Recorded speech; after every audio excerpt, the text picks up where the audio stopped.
As somebody who's had multiple knee injuries caused by cleats that were not made for me, and that's why we had the idea of sport. Shining awareness on women's sports and proving to people that it's as interesting as male-dominated sports. Entrepreneur, it really makes me learn more about things that are not really talked about. Women weren't getting enough attention, and the attention they were getting was fully for the drama between groups compared to men. Courage is something that you need as an entrepreneur. Take decisions, use their analytical skills, work through the decision-making process, and then be an agent of change. We want to ensure that the students don't remain in their small bubbles and have the opportunity to have experiences with things that are important to them and things that they are passionate about and care about. Very small groups, which is fantastic because it gives us as coaches the ability to really work one-on-one with the groups and teams because it's all experiential.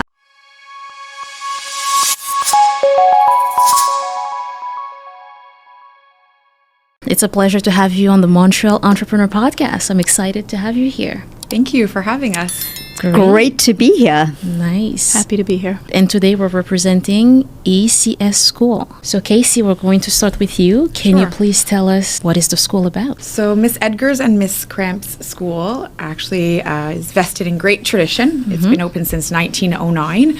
And there were two trailblazing women who opened the school. And what we are doing right now, in our opinion, is ensuring that we are also helping guide more trailblazing women. That's great. And why does that matter in today's world? Well, most definitely when our entrepreneurial program began, it was the school noticing the accelerating change of our world and realizing that it was our responsibility to make sure that we were providing our students with success as they left. And we really recognized the need to ensure that these entrepreneurial competencies and skills were something that they had the opportunity to explore. I like that because in many schools, we don't have a program like that.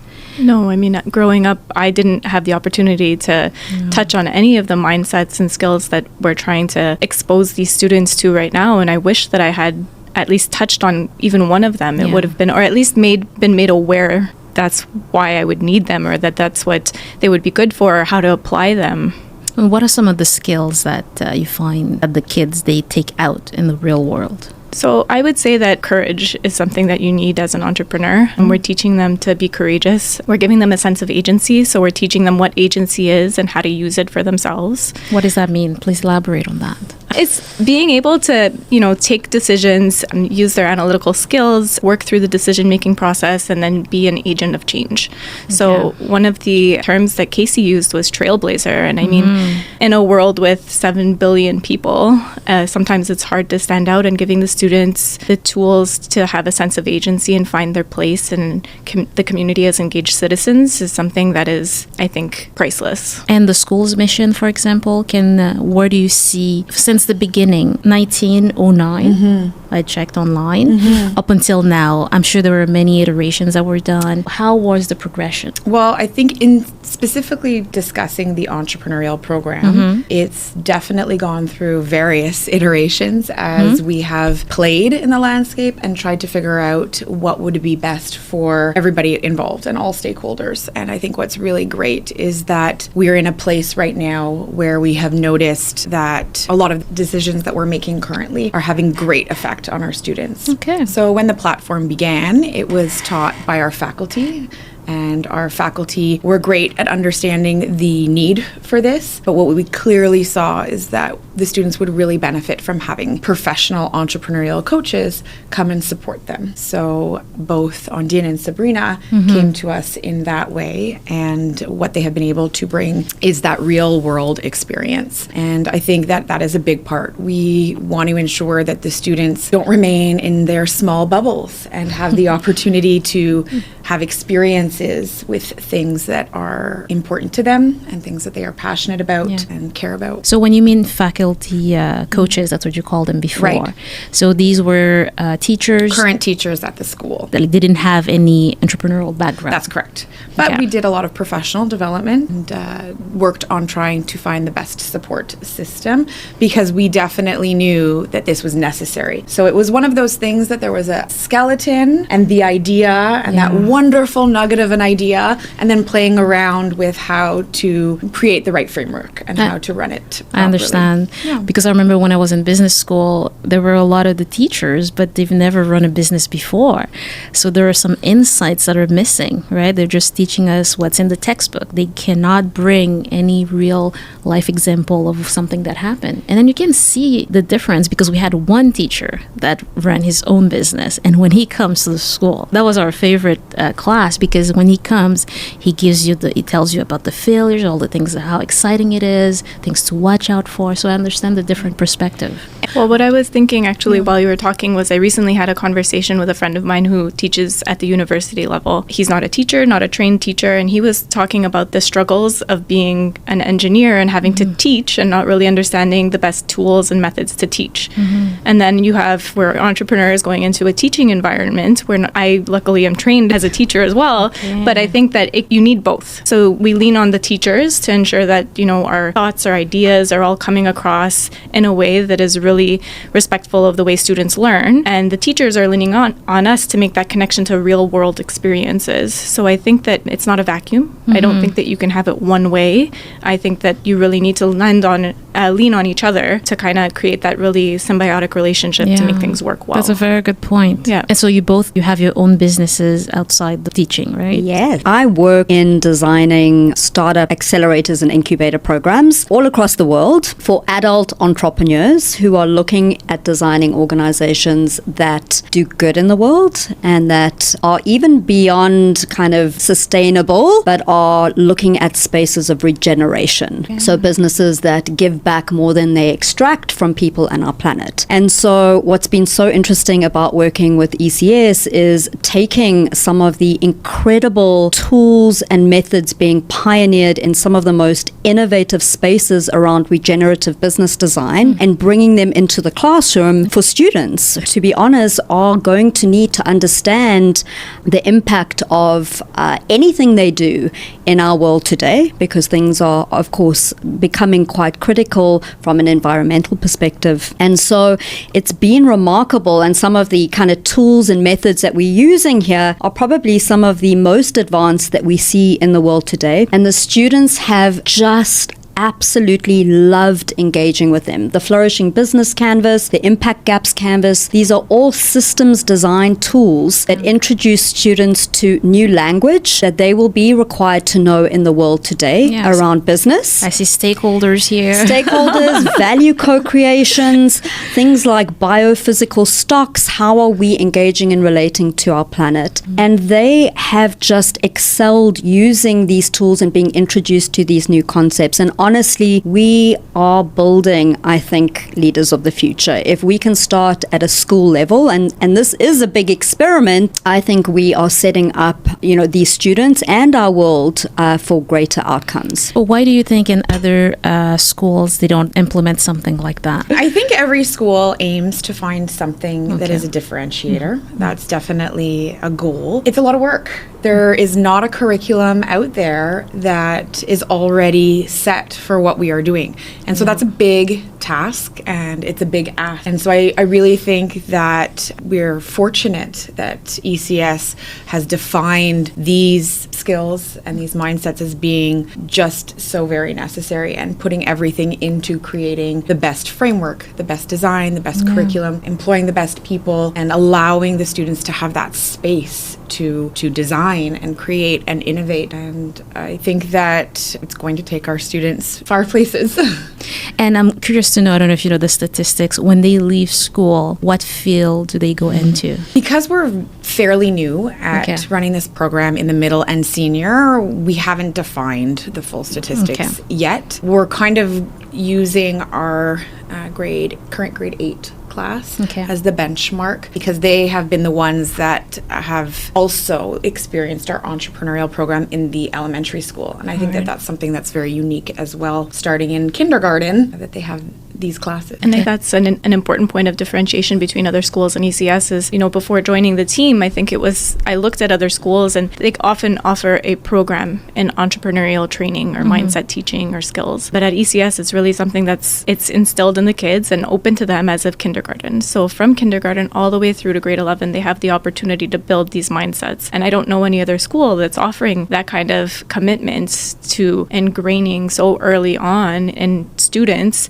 the importance of these skills and competencies, mindsets, and the opportunity to really just experience what it's like to work in a business at any level. Not, it doesn't need to be super corporate. It could also just be, an experience for a week or for a day. It's an incredible program. And to add on to what Sabrina was saying, I think that what also makes it quite successful is that it is student passion driven. So we're not mandating that they undertake certain opportunities. We're letting them explore and see what sparks their interest. And if I can give an example of just our grade 6 class, because we'll have some of our high school students speaking later, but our grade 6 students recognized the problem of social media and the world of beauty. And they really felt like they would see all these influencers who were providing them tips and tricks on health and beauty and how they were sometimes not researched. The products that they were suggesting might be dangerous for an 11 or 12-year-old. And once they defined that as a problem, their solution was to curate subscription boxes filled with healthy, researched beauty products. And they worked to find local products. They worked to find ones that had all the ingredients that would be natural. And then they built their website and sold their subscription boxes on the website. What grade is that again? That was grade 6 in the fall.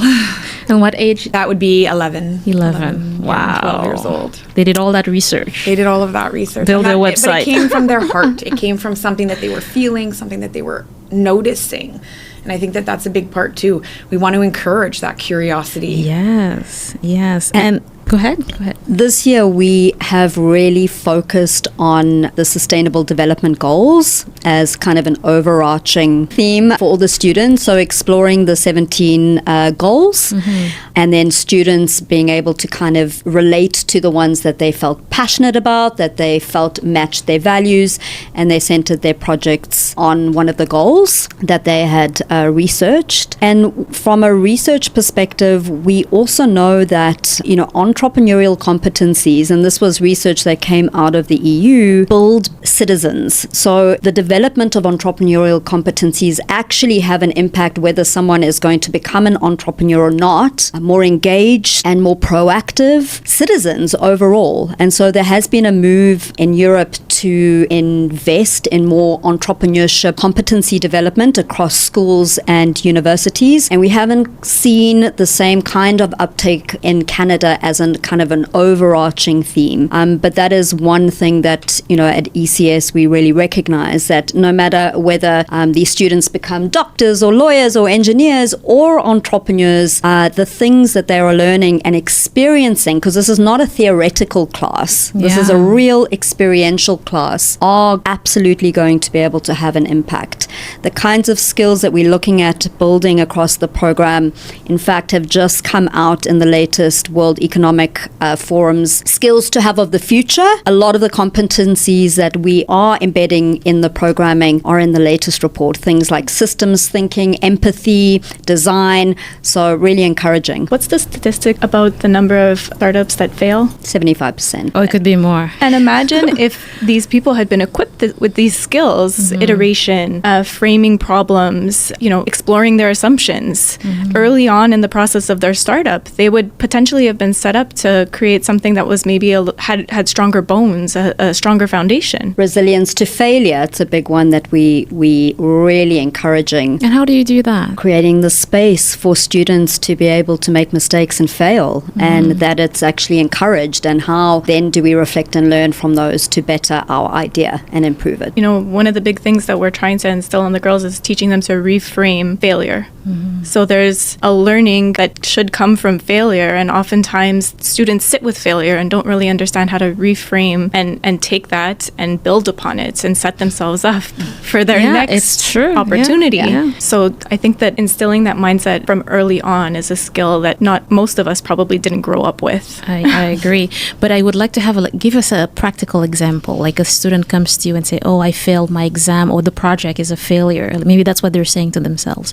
And they come to you. How do you reframe that? I think one good example is that we had a team that was looking at how to provide support or innovation within the field of the elderly care. And during the process of their Impact Gaps Canvas, we had a speaker series. So they had the opportunity to have a speaker within that field come in, and they presented and told their story of their Impact Gaps Canvas, to be met with, a few very honest commentaries that their ideas might not be either well received or might not work. And so here we had this opportunity where something that the students had been working on for 4 weeks, and they were told that's not going to work. That's the real world. Yes, exactly. Right. They had done research, but until you really immerse yourself in the field, until you speak to the right people, until you surface those assumptions, you're not going into it with everything that you need. And so for them, there was definitely that feeling of, oh, well, what now? But it's for us to help them see, instead of in that negative context, what now? It's in that positive. Okay, so where do we go now? And what do we do next? And what if we do this instead? And I think that it's highly dependent on that guided questioning and how the coaches help them see and ask them to think about the current problem or the current failure from a different angle. I love that. Even last night I had a discussion with my daughter because she was like, Mommy, I think I failed. She failed something. She thinks she failed at something. And I said, well, why do you think that? And then she's explaining to me. And I said, it's okay. We all fail. The important thing is that we have to draw a lesson from that. If you think you failed, what's the reason? Maybe because you didn't study enough. What was it? And then trying to make her think why the failure. And then if it's just a failure, then what not to do next? How to avoid it the next time. So I really like the reframing failure part, because I think in a lot of people, especially in business, need that part. It helps build resiliency. And I think that that's one of the big things. If you're an entrepreneur, you need to be resilient because you will fall. Yes, you for will sure. be met with a million no's.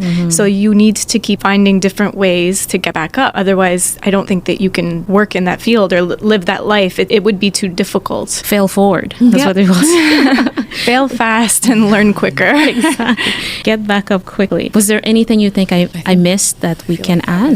I think one of the things the students are really understanding is how you also don't just jump into something. And the first idea is not always the best idea. Yep. And this has been a kind of a theme that they keep reflecting on as they learn more and are exposed to the context in which their ideas are emerging. So one of the tools that we use for that is the Impact Gaps Canvas, which helps them to look at the idea or the problem that they're surfacing from multiple different angles, from what's happening locally, what's happening globally, what different stakeholders are thinking about things. And so also helping them to have a broader perspective, I think, is another really critical skill that helps them to not kind of exist in a very small bubble and a small silo. And I think that's, in our global world today, having a deeper understanding that there are multiple perspectives and all of those perspectives could be valuable is another really key element of the program. Really nice. Well said. And if parents are listening to this and they would like to know more about the school, how can they do that? I definitely think best way is to go online, and there's multiple places on our website where you can find out more information and you can sign up to come take a tour.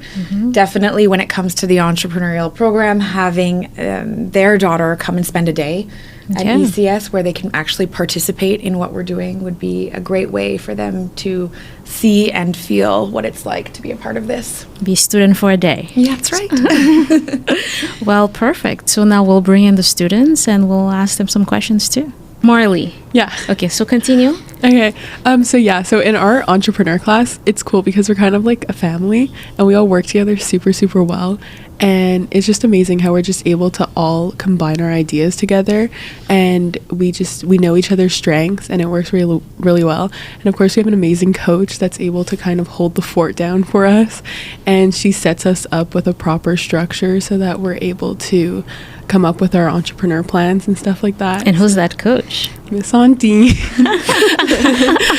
I promise I didn't ask them to say that. Honestly, we were just out there, like, while you guys were doing your thing, we were just talking. We were like, oh my God, the project's been going so well. And we're like, she's really, like, putting in the effort. Like, she's really, like, making this project, like, obviously we're doing a lot of the work, but, like, you're making it possible. Like, you've gotten us, like, these opportunities, and we can really feel like you're as much in this as we are, and you really want to see us succeed, and we really appreciate that. Like, that was really special to see that. Yeah. She even gave us croissants in the car. Oh my God, the croissants were so good. And the olive bread was also amazing. But that's very good. And how many are you in the class, or in your class? So in our group, we're about 6, I want to say. And then there's another group with us that I think is also maybe 6 or 7. So it's a very small group, like you said. Very small groups, which is fantastic because it gives us as coaches the ability to really work one-on-one with the groups and teams, because it's all experiential. Yeah. No one's standing at the front of the classroom and teaching anything. We're all experiencing and learning and reflecting together. And what project are you working on? We're working on a podcast to bring awareness to women in sports and women's sports in general. And it's based on the SDG, gender equality. That was our original starting off point. That's what we're doing. Perfect. And you're working on the same project? Yeah. So luckily our entire group are all avid athletes, and so we're kind of able to share the same interests so that we have a good podcast to speak on, and we're all interested in what we're working on, which is amazing. That's good. What sport do you play? I play basketball. Be basketball. Yeah. And you want to talk about what happened? Yeah.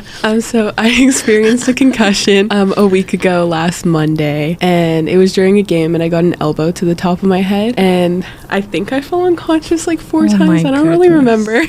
That but, yeah, and I had to take an ambulance, but I'm doing a lot better now. I've had really like supportive classmates, and Miss Ondine also has been very supportive. I'm really happy that I'm able to be here today. Yes, she didn't you run up to me in the hallway yesterday. I went to a game. So that's good. And what sport do you play? I play soccer, and at school I play hockey. And then for the podcast, your goal is to do what? What do you guys envision? Our goal is honestly to just shine a positive light to women's sports, because I know for us, Sarah and I were talking about this previously, and we were talking about how basically when we're watching women's sports, how it's always a negative light shined on it. So we definitely want to bring some awareness and speak about the positive parts of women's sports. That's a very good goal. A lot of people are interested in that subject. And for the podcast, who do you want to invite? Is it an athlete, female athlete as well? Yeah. We were hoping to get some of our gym teachers, like just quick, easy guests, you know. But we were hoping to get at least one professional athlete. That was. Do you have somebody in mind? Well, we haven't really discussed who we want, because I think we all have different people we'd rather on. But I mean, yeah, there's somebody that's local. I think that would be a smart option to have somebody that was local. Yeah, for sure. Same with you as well? Yeah, I know for me, like my basketball coach, my basketball team, we work with Trevor Williams. And so we were kind of thinking of getting him on board. We spoke about it in our group. But since we all do different sports, we want to come up with somebody that is sort of like a multi-sport person that we could all speak to. Is there something else you want to add, Miss Ondine? Did I miss something? I think the students, when they were doing all their research around women in sports, uncovered some very interesting facts about women in sport. I don't know, they're very passionate about it, and not sure if you want to share some of your insights. Yeah, that's great. I mean, I don't know exactly what you'd like, because I can go like hours on soccer. Like, I can keep going. Any fact you need, I have it. Okay, so let me see if I can try to narrow it down. Okay, you all sat down and you decided to make a podcast about women's, in sport, the injustice or inequality. Yeah. Okay, so who came up with the idea and why? I think the idea, we didn't actually come up with the first idea, because when we were shown like the SDGs, there was a piece of paper on the side of it that was about cleats for women. Well, they were indoor soccer shoes for women, and I thought that was brilliant. At least for me, I thought it was brilliant. I was like, this is what we need. This is as somebody who's had multiple knee injuries caused by cleats that were not made for me, this is something that we need. And that's why we had the idea of sports. At least that was my idea of sports, and that's what I brought in when I came into the project. I was like, I think we should do sports. That's something we could focus on. And what inspired me was that piece of paper on the side of the SDG canvas. For you, was there something that I actually strategy? ran into Sarah when I was choosing my SDG, and we were talking about it a little bit. I think we were in the same group, and we filmed a cool little short video about it. It was really funny.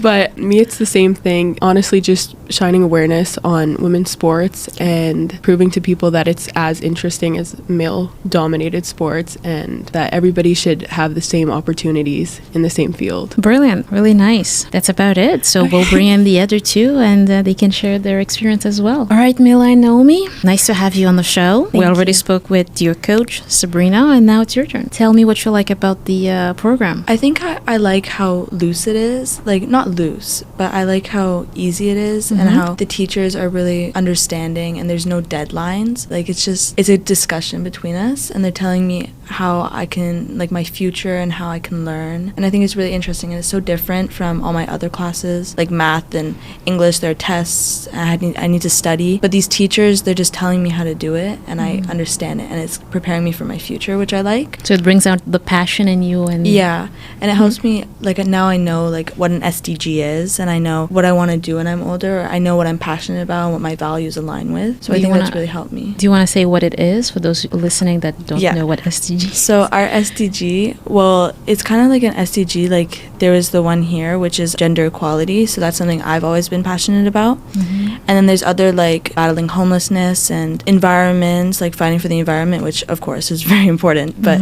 I personally picked gender equality because that's something I've always been passionate about, like my whole family. And so that's what our SDG is. Okay. So when we say SDG, we're referring to the 17 Sustainable Development Goals as outlined by the UN. I think Entrepreneur, it really makes me learn more about things that I are not really talked about. All these things, I didn't know what this was or anything like that. And it's more of a discussion when we're in the class, and it's fun, we're laughing, we're all having fun together, and we're learning things at the same time. It's more of like growing knowledge, more rather than like memorizing, like Naomi said, and like feeling pressured and stressed to know what it is. Do you feel like maybe when you get out of school, do you want to become an entrepreneur, or you don't? You have not decided? My dad is an entrepreneur. Okay. I spoke about it with him that I want to maybe take over. One family business? Yes.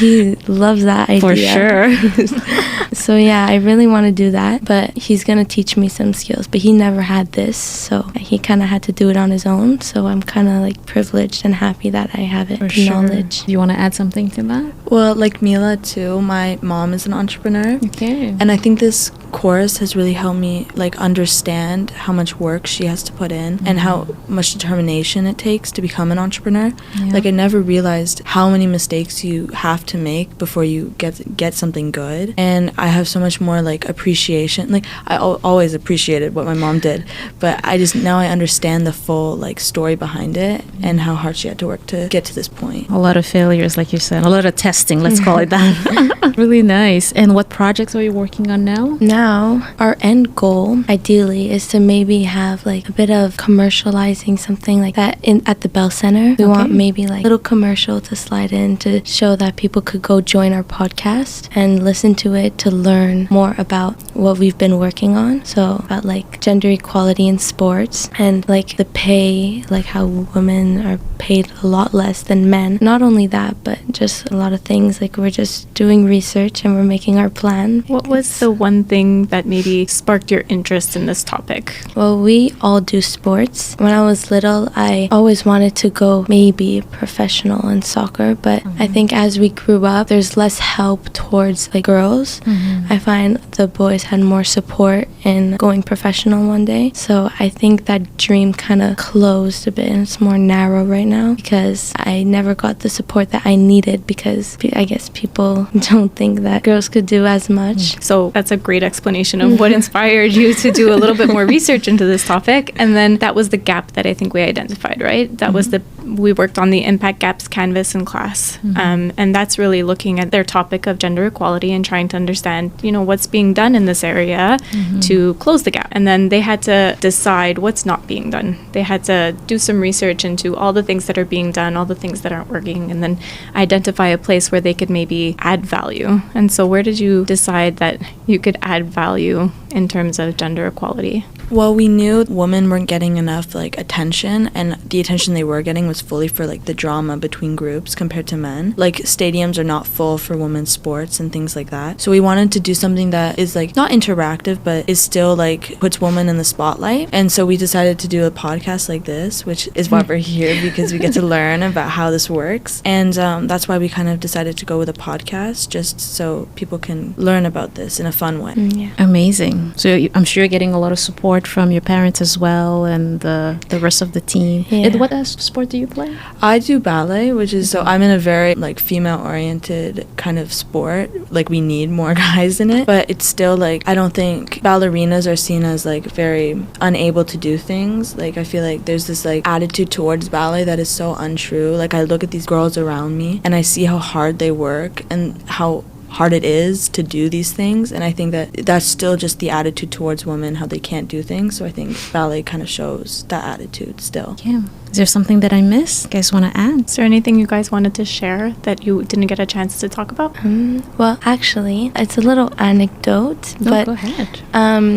for soccer this year we had Coupe du Québec, and it's kind of a big deal for us because we're so young. And anyways, we had our game, and not a lot of people showed up to ours. Like not a lot, meaning 100 around, and it kind of made us a bit discouraged. And then when we went to the boys' game, the same age group as us, there was like 300 people there, and we were like, oh, like it's kind of discouraging. So that was something that really kind of relates to this. And I think what's really important about what the entrepreneurial program is trying to do, it's help them identify that there are gaps. Yes. And there are different things that they can do, whether it's starting a business, developing a campaign, starting a podcast, building awareness. They can take steps or action against any of those gaps to make a difference and to do something. And I think that's a big part of the entrepreneurial spirit. Yeah. And what it takes to be an entrepreneur in a startup, in a For professional sure. environment. You need to have that fire inside you to do something. And I think a little bit of what we're trying to instill in them is that fire. And